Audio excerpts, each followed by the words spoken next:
the biggest obstacles to getting higher corporate earnings and economic growth. Debt and demographics and productivity growth. Now, this says it all. The red line is all debt added together, all U.S. debt. The blue line is real GDP growth. So, from 1985 to now, debt has grown 3.8 times faster than the economy. Does that sound sustainable? Does anybody wonder why the Fed wants to keep interest rates low?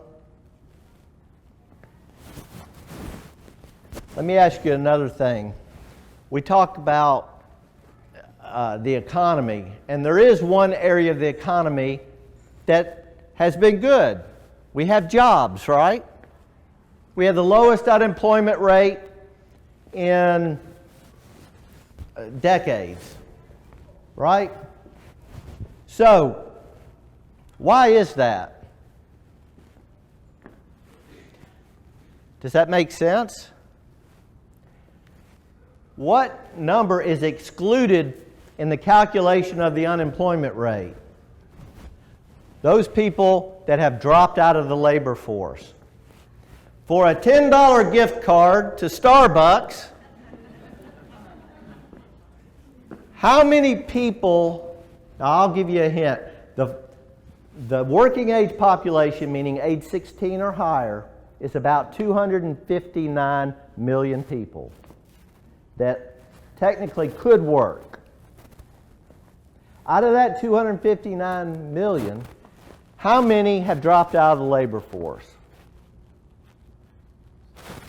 How many? 75. Any others? 50 million. 100 million. Any more? Okay, we're gonna go with 80, even though you're closer, because you already got one.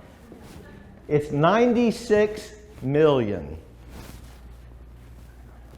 96 million out of 259 million are not factored in to the calculation of the unemployment rate. Now, maybe they're all retired, that's great, but I can tell you this, what is true about the 96 million? They're on some form of government benefit, or they're drawing a government program. They're either on Social Security and Medicare or disability. Now, if fewer people are working,